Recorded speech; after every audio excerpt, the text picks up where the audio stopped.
Hello and welcome once again to A River Between Chaos and Zen, the poetry podcast from Creative Actors Lab, on behalf of my wife Kelly, who sends her love as always, and she says hello.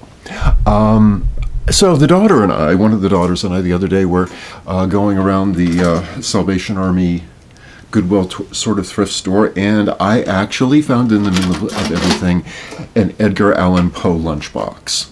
And I am just so freaking pleased with myself. It was like $1.99, and I was like, I have to have this. And I got home, and I'm like, honey, I bought an Edgar Allan Poe lunchbox. And Kelly's like, why am I so freaking tickled about this? It reminds me of a time when I was in 7th grade, and when I got turned on to Edgar Allan Poe, really in seriously turned on Edgar Allan Poe by my 7th grade English teacher, Mrs. Davis. This was, for the record, John F. Kennedy Junior High School in North Miami Beach, Florida, probably 1973 or 4 or something like that. Mrs. Davis, one of my favorite, most beloved teachers ever, wherever she is. I just thank you. But it reminded me of, it brought me back to 7th grade, and here on the side of the lunchbox, I remember the telltale heart. I could bear these hypocritical smiles no longer. I felt that I must scream or die, and now again, hark, louder, louder, louder, louder, is the beating of his hideous heart. And I remember seeing like Vincent Price, doing The Pit and the Pendulum and The Fall of the House of Usher stuff. And I remember The Simpsons, Homer Simpson and Bart did The Raven, and this happens to be right here. And the raven never flitting, still is sitting on the pallid bust of Pallas just above my chamber door, and his eyes have all the seeming of a demon's that is dreaming, and the lamplight o'er him streaming throws his shadow on the floor, and my soul from out that shadow that lies floating on the floor shall be lifted nevermore. See, I love this. I mean, and the thing also from back then, I just, in 7th grade in Mrs. Davis's English class also, I discovered Edgar Allan Poe, and a bunch of us at the same time got really, turned on to all this of Poe and just a lot of his stuff. And I remember there was actually this very lovely young lady that sat behind me. Her name was Kathy, but we called her Kitty. I was in 7th grade and she was in 8th. And I think we both had crushes on each other, and we'd Edgar Allan Poe, and we'd talk about, oh my God, her name was Kathy, but we called her Ketty, and she sat behind me, and she used to write all over my t-shirts with magic marker, saying, we called her Ketty, and it was like Ketty loves Max with hearts around it, and I would walk through school all day with like hearts written all over my t-shirt with these proclamations of love from Ketty about, Ketty loves Max. And I mean, I was 12 and she was 13, and she was an older woman, so it was scandalous and all of that. And I think that she was my first real crush, and we really connected over Edgar Allan Poe and poetry. And I think the other thing also is when you start to look at Edgar Allan Poe and just the poeticism and the romanticizing of mental health, I think when you're able to just, as so many of us do, struggle with mental health, and but the thing about him, for as profound as his mental health was, he was able to take it and write poetry and stories and literature, and make something something beautiful of it. And I just, for myself, when I read it, I just, having my own struggles with mental health, particularly when I was younger, just seeing, just reading Edgar Allan Poe stuff and going, oh my God, I know how that feels, or at least my 12-year-old self did. You know, it was just like, oh my God, there's somebody who gets me. You know, I remember when the Smashing Pumpkins put out the album, and I remember hearing the album title, Melancholy and the Infinite Sadness. I was like, did they write that for me? You know, and I've always thought, you know, if you can take your struggles and your trials and your weaknesses and turn them into something beautiful at the end of the day, you won. And that being said, I wanted to share some things. We found this, and there's so much stuff that he wrote that we just don't really see particularly all that much of.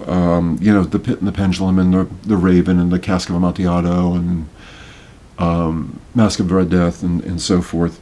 But he wrote all this other stuff that we just don't even hear anymore. And I've not read this. I've not read a lot of this poetry in many years, in decades, I think, in some cases. And as I've said before, I mean, you know, I am no scholar. I am no, you know, I barely made it out of school. But one of the fond memories I do have of my time in public school was being turned on to Edgar Allan Poe.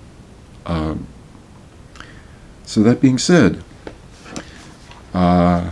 just a few things, but this is a poem called Dreams, and this is a very cold reading. I haven't read this in ages, but it goes. Oh, that my young life were a lasting dream, my spirit not awakening till the beam of an eternity should bring the morrow.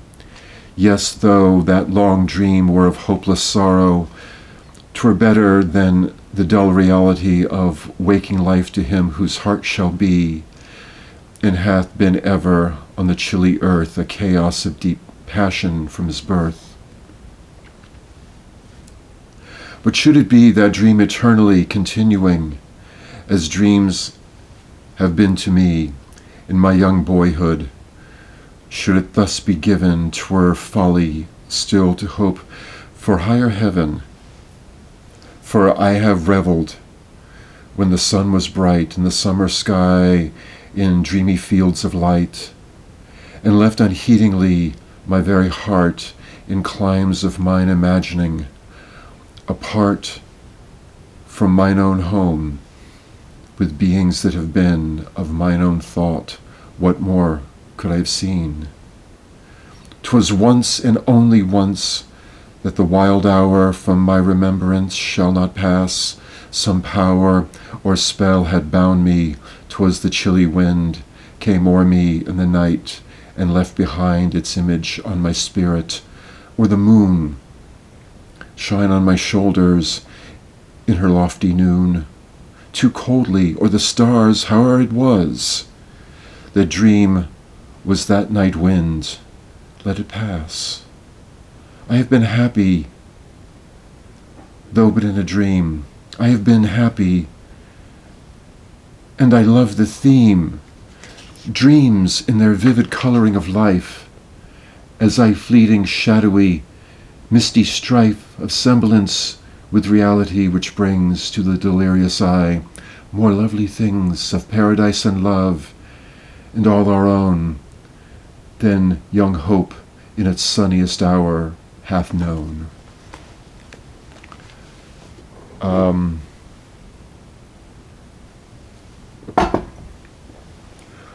I remember around this time also, in my family there was, my grandmother became very, very sick, and she We didn't really know how much time she had left, and it was the first really big thing that had been laid on the family of one of our first elders is passing. And this was around the same time. This was right around the same time. And I started seeing like a lot of the people around me, my mom and dad, but my aunts and uncles, and just everybody just dealing with sorrow and grief in their own way. This is a poem called Spirits of the Dead. Thy soul shall find itself alone mid dark thoughts of the grey tombstone, not one of all the crowd to pry into thine hour of secrecy. Be silent in that solitude which is not loneliness, for then the spirits of the dead who stood in life before thee are again. In death around thee, and their will shall overshadow thee. Be still.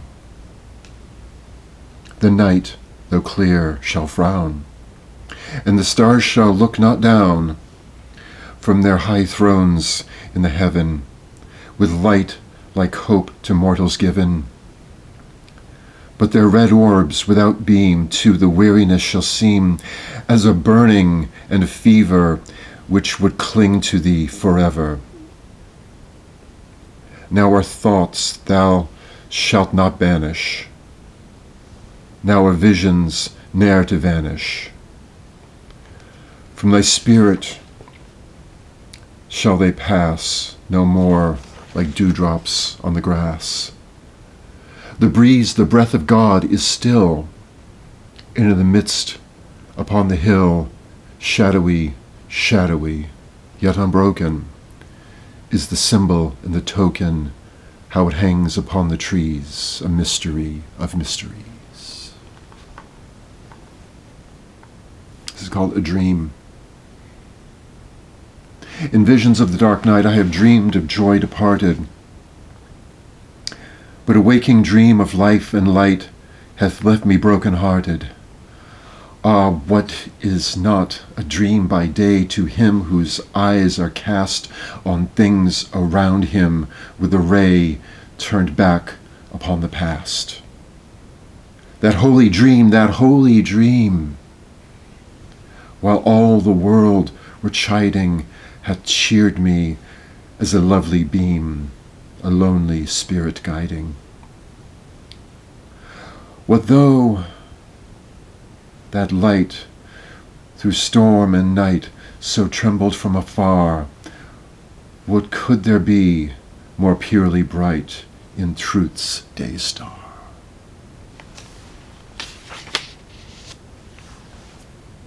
It's called A Sonnet to Science.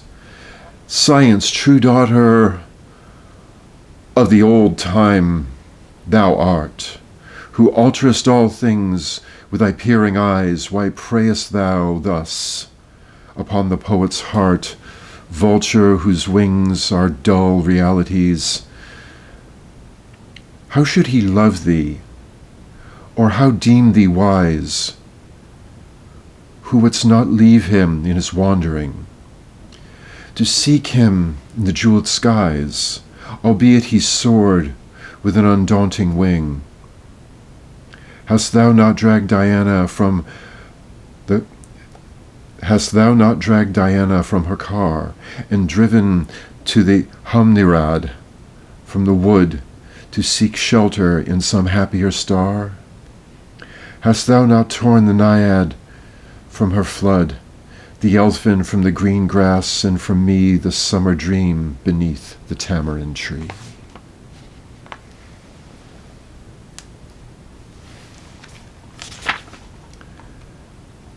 This is called Alone, in parenthesis, the word alone. From childhood's hour I have not seen, the others were, I had not seen, the others saw. I could not bring my passions from the common spring, from the same source I had not taken my sorrow. I could not awaken my heart to joy at the same tone. and all I loved alone. Then in my childhood, in the dawn, the most stormy life was drawn from airy depth of good and ill, the mystery which binds me still, from the torrent or the fountain, from the red cliff or the mountain, from the sun round me rolled in its autumn tint of gold, from the lightning in the sky as it passes me flying by, from the thunder and the storm and the cloud that took the form when the rest of heaven was blue of a demon in my view. And it's just suddenly occurring to me that probably one of the reasons that this poetry spoke to me as much as it did, and still does, but particularly what is that he does apparently speak about childhood. And he was not an old man, but I think he was 40. I think he passed in about 1849. Not a young man, even by, excuse me, not an old man, even by, standards of the day. His there's apparently a lot of discussion and disagreement about how he passed away, but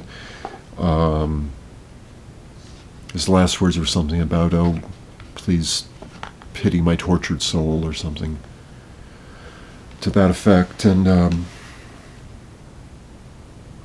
just as I'm reading this, I can see why he spoke to me as much as he did. Just to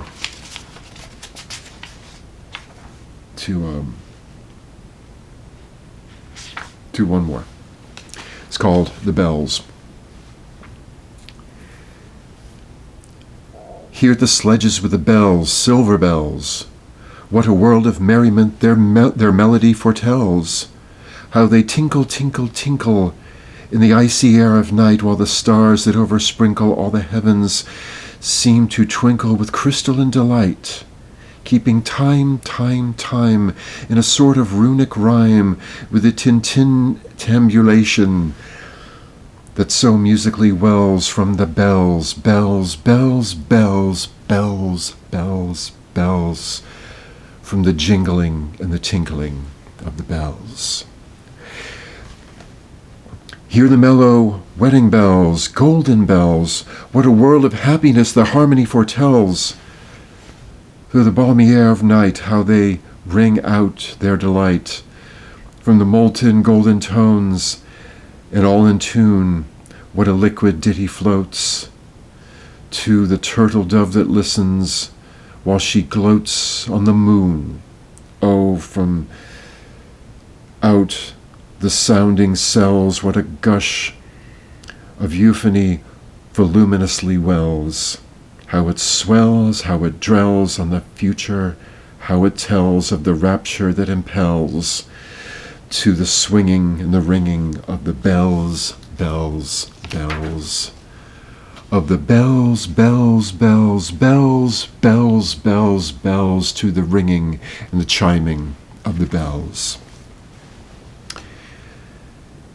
Hear the loud alarum bells, brazen bells, what tale of terror now their turbulency tells in the startled ear of night, how they scream out their affright, too much horrified to speak, how they shriek, shriek out of tune, in the clamorous appealing of the mercy of the fire, in the mad expultation of the deaf and frantic fire, leaping higher, higher, higher, with a desperate desire and a resolute endeavor, now to sit or never.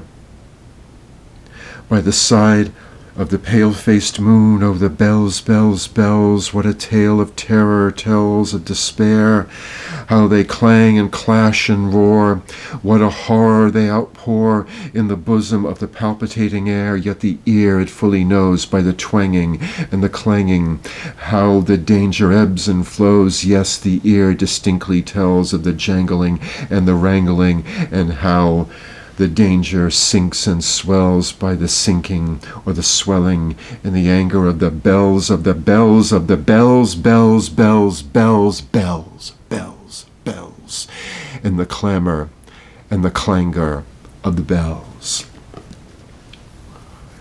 Hear the tolling of the bells, iron bells, what a world of solemn thought their monotony compels. In the silence of the night, how we shiver with affright in the melancholy meaning of their tone. For every sound that floats, and the rust within their throats is a groan. And the people, ah, the people, they will dwell upon a steeple all alone, and who, tolling, tolling, tolling, in a muffled monotone, feel a glory and so rolling on the human heart a stone. They are neither man nor woman, they are neither brute nor human, they are ghouls. And their king it is who tolls, and he rolls, rolls, rolls, rolls a paean from the bells.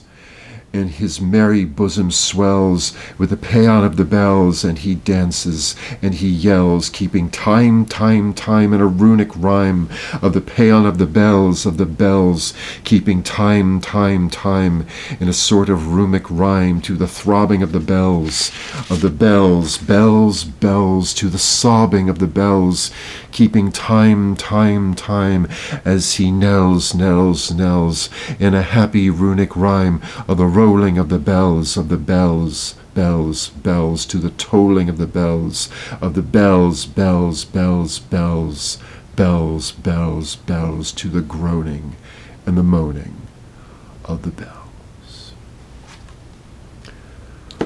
Why does that make me think a bit of All the World's a Stage and the Men and Women It Merely Players? Just a thought. I sincerely hope, if I have mispronounced, no, as I have mispronounced, I'm sure, more than one or two things, please excuse that. I am no scholar, and I just really come to realize how so many poets have meant so much to me, over the course of time. But Edgar Allan Poe was, I think, just the first one that really, really got to my heart for obvious reasons. And as I've said, it's his poetry came at a time in my young life when things were really, really rough, and I was discovering, how much I liked girls, and how much I was very sad about a lot of things in my life, and how it all sort of culminated with Edgar Allan Poe. And I am very, very grateful to, again, Mrs. Davis, John F. Kennedy Junior High School, 1973 or 4, for introducing this. As I have said before, Kelly, my wife, she's the one who paid attention in school. She's the smart one. But one of the few times that I did pay attention in school was over Edgar Allan Poe. So thank you, Mrs. Davis. And Teddy, wherever you are,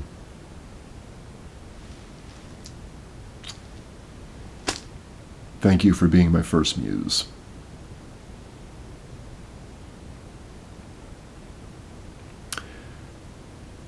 Until next time, may the long-time sun shine upon you, all love surround you, and the pure light within you guide your way on. Peace.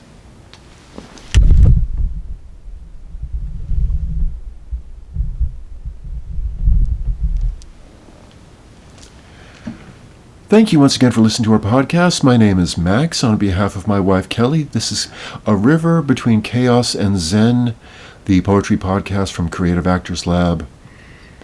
Thank you so much for listening. Until next time.